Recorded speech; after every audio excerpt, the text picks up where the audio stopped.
My wife thought her affair would break me. Instead, it set me free. One night, she saw a bracelet on our nightstand, one she had never seen before. "Where did this come from?" she asked. I looked up and said, "The same place your missing earring went." Her face went pale as she realized. The power had shifted. I never imagined I'd be sharing my story here, but life has a way of throwing unexpected challenges our way. I'm a 45-year-old man from Chicago, and I've been married to my wife, Sarah, for 20 years. We have 2 teenage kids, a comfortable home in the suburbs, and a history that spans over 2 decades. I thought we had a solid marriage, but recent events have shattered that belief. It all started about 6 months ago when I noticed subtle changes in Sarah's behavior. She began working late more frequently at her job in a downtown marketing firm. Initially, I attributed it to increased workload, but then her phone became an almost permanent fixture in her hand. She was constantly texting or checking notifications, and when I inquired, she dismissed it as work-related.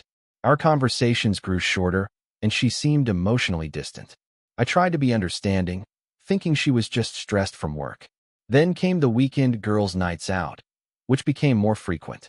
Sarah had always been close with her friends, so I didn't think much of it at first.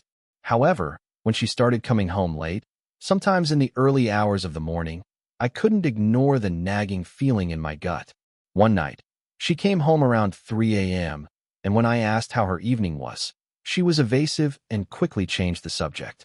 The turning point came one Saturday night. Sarah had gone out with her friends, and I was home alone. While tidying up our bedroom, I noticed a single earring on the floor near her nightstand. It wasn't Sarah's style, and I hadn't seen it before. I placed it on her nightstand, intending to ask her about it when she got home. When she returned, visibly tipsy, she noticed the earring immediately. "Where did this come from?" she asked, her face paling. I looked her straight in the eye and said, "The same place your missing bracelet went." Her expression shifted from confusion to sheer panic. She opened her mouth to speak, but couldn't find the words. The power dynamic between us had shifted in an instant. The next day, I couldn't shake the feeling that something was terribly wrong. I decided to do something I'd never done before. I checked her phone. She had changed her passcode, which was unlike her. That only fueled my suspicions. I managed to figure it out after a few attempts, and what I found shattered me. There were messages from a contact named Jay. The conversations were explicit, filled with declarations of love and plans to be together. My hands trembled as I scrolled through the texts, each one a dagger to my heart. I confronted Sarah that evening. I showed her the messages and demanded an explanation. Tears streamed down her face as she confessed. "His name is Jason," she said. "We met at work. It started as just friendly conversations, but it escalated. I never meant for it to go this far." I felt a mix of rage, betrayal, and heartbreak. "How long has this been going on?" I asked, my voice barely above a whisper. "About a year," she admitted, unable to meet my gaze. A year. 12 months of lies and deceit. I couldn't fathom it. The woman I had loved and trusted had been living a double life right under my nose. The days that followed were a blur. I vacillated between anger and profound sadness. I couldn't eat, couldn't sleep. I felt like a stranger in my own home. Sarah begged for forgiveness, swearing she'd end the affair and do whatever it took to rebuild our marriage. But the damage was done. One evening, as I sat alone in our living room, I realized that I couldn't continue like this. The trust was broken, and I didn't know if it could ever be repaired. I decided to seek legal counsel to understand my options. Meeting with the attorney was sobering. He explained the divorce process, the division of assets, and the implications for our children. It was overwhelming, but I knew I had to take control of my life. I sat down with Sarah and told her my decision. "I can't do this anymore," I said. "I deserve better, and so do our kids." She nodded, tears streaming down her face. "I understand," she whispered. "I'm so sorry for everything." The divorce proceedings were amicable, for the most part. We agreed on joint custody of our children and divided our assets fairly. It was painful, but I knew it was the right choice. In the months that followed, I focused on healing. I started therapy, reconnected with old friends, and even picked up hobbies I'd long neglected. I realized that Sarah's affair, while devastating, had given me an opportunity to rediscover myself. I won't pretend that everything is perfect now. There are still days when the pain resurfaces, but I'm learning to navigate it. I've come to understand that Sarah's actions were a reflection of her own issues, not my shortcomings. To anyone reading this who's going through something similar, know that you're not alone. The road to healing is long and arduous, but it's worth it. Betrayal doesn't define you. How you rise from it does. Life has a way of surprising us. Sometimes, the worst moments pave the way for the most profound growth. I'm not the same man I was before, and for that, I'm grateful. About 3 months after I served the papers, things got weirder.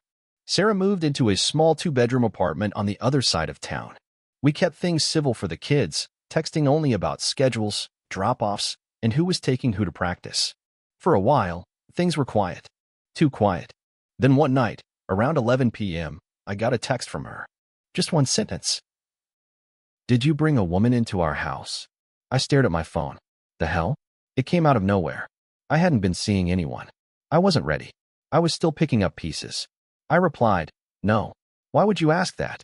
Her answer came fast. "There's a gold bracelet on your nightstand. I was at the house earlier to drop off Taylor's cleats. You weren't home." My heart slowed. I walked upstairs, turned on the bedroom light, and there it was. A bracelet. I had never seen it before. I didn't panic. I just stared at it. I picked it up. It wasn't cheap. Thin, delicate, but clearly expensive. I looked around the room. Nothing else was out of place. My sheets were made. No perfume in the air. Nothing felt off. Then I realized something. This had happened before. Months ago, back when I first found that earring. At the time, I thought maybe Sarah had dropped it, or maybe it was one of her friends. But this wasn't random. I texted her back. "The bracelet came from the same place your missing earring went." She didn't reply. For 10 minutes. Then 20. Then an hour. And I sat there wondering, what the hell was going on? The next day, she showed up at my place early. Too early. I was still in my robe when she rang the doorbell. I opened it. Her face was pale, and she was holding her phone. "I need to talk to you," she said, stepping inside without asking. I didn't say anything. I just moved aside and let her in. She walked straight to the kitchen table and sat down. "I think someone is trying to mess with us," she said. I leaned against the counter, arms crossed. "Go on." She slid her phone across the table. A message thread with an unknown number was open. The texts were recent. Unknown, "Nice bracelet. Hope it didn't give you too much of a scare." Unknown, "You should have checked the sheets." Unknown, "Next time I'll leave something in your dresser." I sat down. What the hell is this? She was shaking. "I don't know." At first, I thought maybe you were trying to mess with me. But now, I interrupted. "Sarah, I haven't had anyone in this house. And even if I did, why would I hide it? We're not together anymore." She looked up at me with tired, worried eyes. "Mike, I think someone's been watching us." And just like that, everything shifted again. We both started thinking of the same person at the same time. Jason, her affair partner. She told me it was over, but I'd never met the guy. Never even seen a picture of him. Just his name in those old messages. "You think it's him?" I asked quietly. She nodded. "He didn't take the breakup well. He thought I was going to leave you and move in with him. When I told him it wasn't happening, he got dark." "Dark how?" She hesitated. "He followed me once. From work. Parked outside my apartment for hours. I told him to stop. Blocked his number. But he's still around." I stood up and started pacing. "You should have told me this earlier." "I didn't think it mattered," she said. "I didn't think you'd care." I stopped pacing. "We have kids, Sarah? Of course I care." We decided to file a police report that day, just to have something on record. They didn't do much. Said unless he made a direct threat or was caught trespassing, there wasn't a lot they could act on. But that didn't stop the fear from growing. A week later, I got a call from my neighbor, Paul. He lives 2 houses down. "Hey man, everything okay over there?" he asked. "Yeah. What?" "Well, I saw a guy walking around your backyard last night. Around 2 a.m. Thought maybe it was you. But then I realized your truck wasn't in the driveway." "Did you see his face?" "No. He was wearing a hoodie. I was going to come out, but he left before I could get my shoes on." I thanked him and hung up. That night, I barely slept. I installed a couple of cameras the next morning. That's when things got worse. Not just weird anymore. Dangerous. One of the cameras picked something up 2 nights later. A man. Hood up. Face barely visible. He walked up to my back door, stared straight into the camera for 5 full seconds, and then he smiled. I called the police again. Showed them the footage. Still not enough. Sarah and I started texting more. Talking more. Not romantically. Just trying to figure this out. We weren't on good terms, but fear does strange things. Brings people together in ways pain couldn't. One afternoon, I went to pick up our youngest, Taylor, from school. She looked scared when she got into the truck. There was a man outside the fence today, she said. He was just standing there, watching the playground. My hands tightened on the wheel. What did he look like? I asked. She shrugged.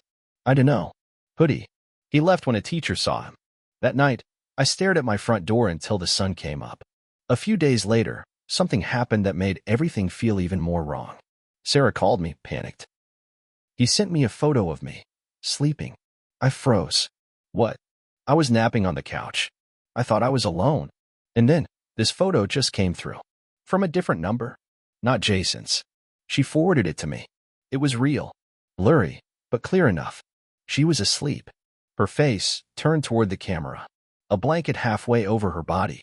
A timestamp in the corner. It was from 2 hours ago. I could hear her crying on the phone. How did he get in? I locked everything, Mike. I told her to get out of there and come to my house immediately. She showed up 20 minutes later, still shaking. I had to call a locksmith at night to change every lock on her place. She stayed at my place with the kids. That's when it hit me. What if it wasn't Jason? He worked with her. He knew her schedule, sure. But Jason had no reason to come after me. He barely knew who I was. And he wasn't subtle. He was the kind of guy who sent messages and parked his car outside her place. But this was stealthy. Creepy. Calculated. And then I remembered something I'd buried. The earring. That first clue. It wasn't Sarah's style. But it was someone's. I went into my closet and pulled out an old photo album. Back when everything was normal. We had a friend, Danielle. She was around a lot before kids. Clingy. Flirty. Especially with me. Sarah never noticed. Or maybe she did and just didn't care back then. Danielle disappeared from our lives 10 years ago. No fight. No goodbye. She just stopped calling. But I remembered those earrings. I remembered the bracelet too. She used to wear it at parties. Gold, thin, had a little heart charm on it. And now, suddenly, both items showed up in my house? I told Sarah. Her eyes widened. You think Danielle? I don't know. But she was obsessed back then. Why would she come back now? I didn't have an answer. But something told me we were looking in the wrong direction this whole time. That night, I checked the footage again. I zoomed in. Froze it. Brightened the frame. The man at the back door. He had something in his hand. A keychain. With a tiny gold heart charm. Not Jason. Danielle. But the body didn't make sense. The figure was tall. Masculine. Unless. I called Paul, my neighbor. Hey, you ever remember a woman named Danielle? Used to come around a lot, like 10 to 12 years ago. There was silence. Then Paul said something that made my blood go cold. Danielle? With the brother? Used to wear a leather jacket and smoked like a chimney? Yeah. She moved back a few months ago. Lives down the street from my sister. Her brother's living with her. Guy gives me the creeps. Brother. It started to fall into place. Danielle had vanished, sure. But what if she'd been watching us all along? And now, she was back, with someone else involved. Her brother. I told Sarah. She went pale again. Mike, her brother. I think I remember him. He came by the office once. Just once. To pick her up. Jason introduced himself to him. My heart stopped. Wait, Jason met Danielle's brother? Yeah. They shook hands. Talked for a minute. So that's how it all connected. Danielle wasn't acting alone. Jason was a red herring. Maybe she planted him in Sarah's life. Maybe she didn't. But they knew each other. This was deeper than cheating. This was manipulation. We were being played. Hard.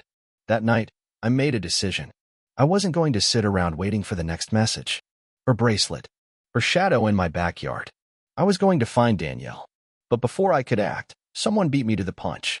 The next morning, there was a note taped to my front door. Written in block letters. Stop digging. This isn't about Sarah anymore. No signature. No smudges. No prints. Inside the envelope was a photo. Of my daughter. Walking home from school. Alone. I held the photo of my daughter like it was made of glass. She was walking home from school, alone, backpack slung over one shoulder, earbuds in. No idea someone was watching. I called Sarah immediately. Told her everything. We went straight to the police. This time, they took it seriously. Threatening a child was another level. They placed a patrol car outside both our homes, advised us to change our routines, stay alert, even consider taking the kids out of school temporarily. But none of that made me feel safe. I knew, deep down, that this wouldn't stop until I ended it myself. I didn't know what the end looked like yet, but I was done being scared. That weekend, I did something reckless. I went to Danielle's house. I knocked once, twice. No answer, but I knew someone was inside. I walked around back and found her brother, Ryan, smoking under the carport. Hoodie up. Same frame as the guy in the footage. He didn't flinch when he saw me. "You shouldn't be here," he said. "I'm not here to fight," I said. "Just talk." Too late for that. Before I could say anything else, Danielle stepped out from the kitchen door. Still blonde. Still that same sharp, sarcastic look on her face. "Mike, it's been what, 10 years? I need to know why," I said. She tilted her head. "Why what?" "You know what I'm talking about. The earring, the bracelet, the texts, the photo of my daughter." Ryan took a step forward, but Danielle held up a hand. "Let him talk." I swallowed the lump in my throat. "Why are you doing this?" Danielle walked slowly toward me. Calm. Cold. "Because you threw me away like I was nothing." "What? You remember those parties? Those nights you stayed up talking to me until 3 a.m. while Sarah was asleep on the couch? You knew what you were doing, Mike. Don't play dumb." I felt like I was being punched in the chest. "Danielle, I was married. We were friends." "No," she snapped. "You were married. I was in love." She took another step, now inches away. "You were the only person who saw me back then. And when I got too close, you pushed me away. You ghosted me. Blocked me. Like I didn't matter." "I had to," I said. "I was trying to save my marriage." "Well, you didn't," she said. "Did you?" Ryan flicked his cigarette into the yard. "Let's go, Danny." But she wasn't done. "You think Jason just happened to fall into Sarah's life," she said. My blood turned ice. "What did you do?" She smiled. "I introduced them. At a conference I wasn't even supposed to be at. Told him all about her. What she liked. What she wanted. I didn't even have to push that hard. She was already unhappy." Ryan stepped between us. "That's enough." Danielle's voice cracked now. "She got everything. The house. The kids. You." I got silence. "You manipulated her into cheating," I said, stunned. "You used Jason to destroy our marriage?" "She destroyed it," Danielle spat. "I just showed her the door." I turned to Ryan. "And you? You helped her stalk my family? Scare my daughter?" He looked at me like I was a bug under his shoe. "I protect my sister. That's what I do. That's when I lost it." "You don't protect people. You terrorize them. You let her poison everything. My kids. My life. All because of some delusion she built in her head 10 years ago." Danielle's voice dropped. "You were never the victim, Mike. You just finally got what was coming." I left before I could say anything worse. Later that night, I told Sarah everything. All of it. Jason, Danielle, Ryan. The plan. The manipulation. She broke.